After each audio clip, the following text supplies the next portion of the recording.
Hello there guys, it's Stephen here, back with another video, and this one isn't about transfers.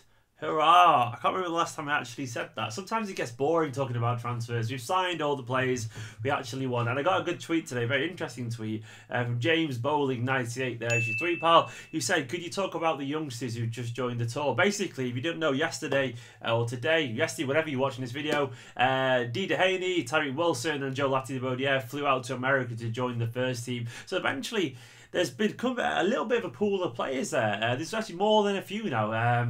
So I thought it'd be worth talking about who they are, why they're on tour, what they could bring to the first team if they got involved in some way or another, and just genuinely a little bit of a profile of who these young players are, because it's always quite fun doing this, as we all know.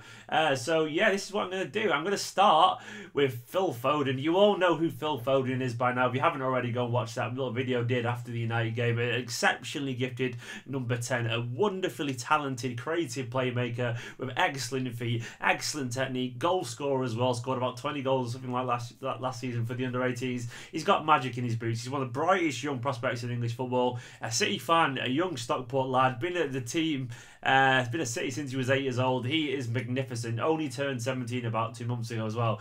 He's very young, very talented, and one that we all hope to see more. I'm sure we'll see plenty of him against Real Madrid, Spurs, and hopefully West Ham. They're the games we've got coming up as well. Other than that as well, we've got BRAHIM DIAZ. You all know plenty about him as well. Another prodigiously gifted young attacking midfielder. He played out wide on the right against United. Probably not his best position. And at the time, watching it at 4 AM in the morning when I was absolutely exhausted, I thought he underwhelmed a little bit. But having watched his highlights back, he wasn't that bad. He looked lively. He played a few nice passes. He tried to run at the defence when he got the ball, but he got little service. But anyway, as we all know about him, he's a game changer. He's a wonderfully gifted little attacking midfielder. He's best behind the strikers, not out wide, but he can still run at people with either 2-footed genuinely. He can twist, turn, he can score goals, and he's a little bit of a leader as well. He's got a great heart to him. Only small in stature still, but he's still another talented young prospect. He turns 18 in a month or two. I think it's August the 3rd or August the 5th, something like that. And he's another prospect that is right on the cusp of the first team. One that Pep obviously hugely values. If you don't know, his agent is actually Pep's brother as well. City really, really value BRAHIM DIAZ, and rightfully so. He's raw.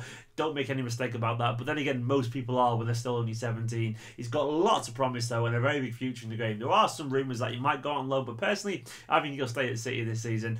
He's there, and I suspect he'll play a little bit more in these coming games. One of the lads that has joined on tour is TYREKE Wilson, only a first-year scholar, a young Irish left-back. Last season was a bit of an up-and-down one for him, if being totally honest. I felt sorry for him because he played.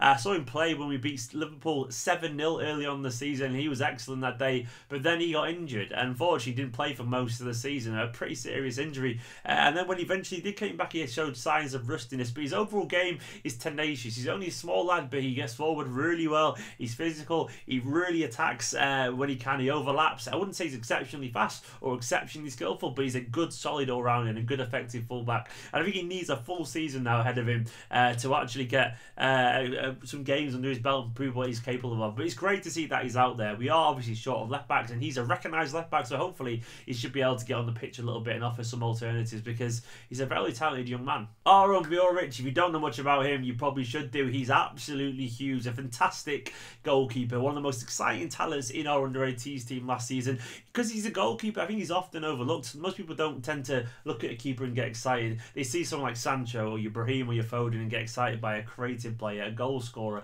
someone who gets the crowd off their feet. But MURIC, he's up there with that level in my personal opinion. He's an absolute behemoth of a goalkeeper. He's absolutely huge. About 6'4", 6'5", something like that. He's great with his feet. Clearly idolises Manuel Neuer. A great shot stopper.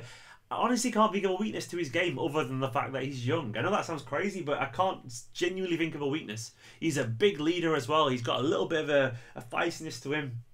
He's just a great keeper. I'm hoping that he'll get a game or two during this pre-season tour. He didn't play in the last game. I think they tried to give Ederson a lot of minutes, because obviously Ederson needs to adapt into the first team style of play, which is understandable. But I'm sure if he's out there, MURIC, he will get a chance. I know Pep really rates him. I think City very highly rate MURIC, and understandably. To me, he might even be a little bit better than Angus Gunn. And Angus Gunn was very impressive for our under-23s too. I suspect MURIC will get a lot of football next season. Maybe at 18s level, but I think he'll move up quicker, and I think he'll be playing for the under-23s next season. Another keeper who's there as well is Danny Grimshaw. He's one like MURIC is over there because Bravo's not there, obviously, and we don't have another keeper at the moment. So he's been making up the numbers, but he's another young local lad, a young City fan as well. He's been at the club for a very long time, and he's a good keeper. I'm not sure if he's quite got the level to succeed at Manchester City, but he is a good keeper. Very, very comfortable with his feet. Exceptionally comfortable. He could probably play like a sweeper keeper kind of thing. Easy. But he's been there for a long time. A good shot stopper. Maybe not as commanding or as tall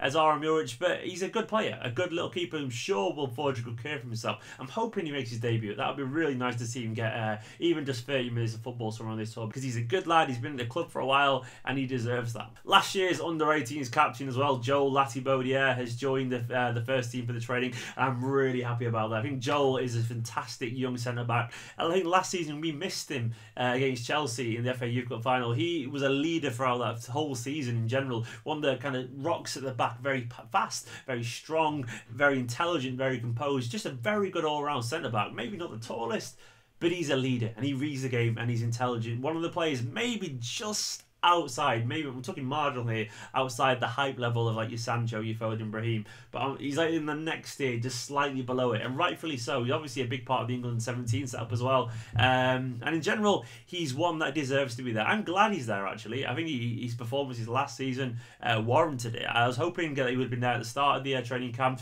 Denayi, if you don't know, has actually left this training camp and gone back over there, back to England. I presume it's because he's sorting a move out somewhere, most likely sorting his future away from City alone or something like that. So they brought over Latibaudiere to actually get a chance. Maybe he'll even make his debut as well. I may as well include Tosin Adarabioyo because you all know about him anyway. He is technically a City youngster. He's been in the first team obviously last season. I think Tosin had a slightly slower season than he probably would have hoped for last season. I'm glad he signed the new contract as well. I think the only thing with Tosin now is he needs testing. I personally would send him out on loan next season. I know we are short as centre-backs, but I think his development needs regular, intense football now, because the problem you've got when you've got someone like Adarabioyo, who was strolling the EDS 2 years ago, is that when he's 19, he's kind of switched off a little bit mentally. Not intentionally, but you can't help but switch off a little bit when you've accomplished all that you probably can accomplish at that level. It's hard to play at full intensity when the EDS games are effectively like friendlies for him. I mean, he needs a regular challenge somewhere now, and hopefully he'll be afforded that opportunity next season. It's great to see him alongside Vincent Kompany against United. I'm sure we'll see plenty of him too in the upcoming games against Real and against West Ham and against Spurs, because we haven't got anyone else other than Stones, Otamendi and Kompany. So maybe this is Adarabioyo's chance to actually impress a little bit, but I still maintain that he does need some first team football somewhere next season. Somewhere where he can impress, somewhere where he can really try and stamp his authority in the game, somewhere where he can learn to play amongst pros, where the intensity is higher, where people's jobs, people's lives, people's bonuses and all that kind of stuff are at risk. And hopefully he'll get a chance to do that next season, which should in theory further his development. Another young lad who's joined out, and another fullback, is DUHANEY. I really like DUHANEY. Just turned 18 last season. He's a very versatile, very intelligent attacking fullback. Mainly right back. I've also seen him play left back too, and he's been very good there. But I think he's one that Pep might actually like a little bit. He's obviously an incredibly good attacker, very pacey, very skillful, very good at scoring goals. I mean, he's one of those converted winger types where wants a right winger, but then ends up being a right back. So his instinct is to go forward, but he's still a good defender. He's tenacious, he works really hard, he seems to be tracked back pretty well, and his head is in the right place. He doesn't switch off at all, and I like DUHANEY. I think he's one of those players that always gives you a 7.5 or 8 out of 10. Sometimes goes above that, and rarely has a bad game. And there's a lot to be said that for a fullback in general, especially one who knows how to get forward, knows how to support the attack, and has the technical ability to actually offer a little bit of threat out wide. DUHANEY, I think he's going to spend a season in the EDS, and you never know. He could be one of those slow outside chances that ends up getting a game in the League Cup or something like that, because we are technically short of a fullback, and he could be the man maybe to start there. He'll be looking for a play in that time. Maybe he'll get on against Real Madrid. I hope he does, actually. I really hope he does, because I think he'll surprise a few people. I really like DUHANEY. He's a good player, good attitude, and I think he can impress 1 or 2 people. Even though he isn't technically a City youngster, I may as well touch on Patrick Roberts a little bit. Obviously, we all know he's out there. We all know how gifted Patrick Roberts could be. He isn't one of our young lads technically. He is and isn't. But obviously, I thought we'd put him in this video because we're all excited to see how he could actually develop under Guardiola. I'm just happy that he's got this summer to actually get a chance to work with Pep one-on-one, because he's been away for 18 months now, and that is a long time. Pep will know now, and I do trust Pep on this a little bit now. Pep will know if he's ready or not. Pep will know if he can stay with the first team. I actually do trust him on that point because he's old enough to be judged, if that makes sense. I think whatever the decision is now, it's because Pep thinks I can get something out of him or I can't get something out of him. He's not ready, which I think is fine. My ideal situation is that Patrick Roberts stays for at least 6 months, tries to force him into the team, and if it doesn't work for him, go out on loan in January somewhere and forge a career somewhere else. But I'm hoping now he actually shows Pep what he can do up close. He brings something different to what most of our wingers do, in terms of a goal threat and a real incredible ability to wriggle through a tight space that most of our players don't simply have. And I like that. I don't think it was his most impressive performance against United, but then again, it was a very sleepy game. Very hard for a winger to find one-on-one space, and I think his game was affected by that. I think in general, for someone like Roberts, you need to get him to the ball quickly. You need to get him one-on-one with his fullback for him to be most effective, and that certainly didn't happen against United. Hopefully that'll happen against Real Madrid. And even though he's not there on tour, I'm getting asked a lot about Jadon Sancho, understandably. People saying, where is he? He's not there because he hasn't signed his contract. It's as simple as that. Guardiola said, if you sign your contract, you'll go on tour. He didn't reach that deadline. He's not on tour. It's as simple as that, unfortunately. And it's a shame. It really is a shame. I don't think it's about a greed thing either. If he signed his contract, he'd probably be the most expensive teenager ever, or something like that. The contract offered to him was absolutely ridiculous, so it's not a money thing. I think maybe he feels like he's got a little bit of a limited pathway in Manchester City. I'll counter that, saying I usually am quite critical of City's youth development, but for someone like Sancho, I think it's pretty clear that Pep really rates him. Look what he's done with Foden already. I think his pet projects were Foden, Brahim and Sancho, and I think he's robbed himself a little bit personally of a chance to work with, in my opinion, the best manager in the world. Someone who understands what it takes to be an elite, world-class, top-level winger. Look what he's done for the likes of Kingsley Coman and so on. Obviously, Douglas Costa and Messi and Pedro and all these top-class wide players. And I think I'd love to have seen what he could have done with someone like Sancho. He could have taught him what he taught Ribery and Robin and all these people. I'm hoping there's still time for a redemption on this point. I personally think that Sancho's probably been slightly misled. I think he doesn't really know what he wants. I'm hoping he stays. But it's on his own hands now. He's a nice kid. I bumped into Sancho a couple of times personally, and he always lets on to me. He's always very nice. So I don't want people thinking he's a diva. I don't think it's as simple as that. I don't know. He's a kid. He's very young. He turned 17 only a couple of months ago. Whatever will be, will be. But for now, I'm just going to hope he's at Manchester City. But that's why he's not on tour. Anyway, guys, what did you make of this video? Do you want to see more videos like this? Let me know in the comments. Also, who do you think is going to start against Real Madrid? Who are you looking forward to seeing against Spurs and all that kind of stuff?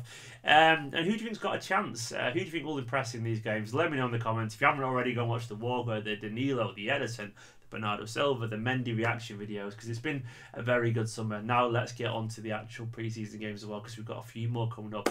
Drop a like on the video, subscribe if you haven't already, and I will see you next time.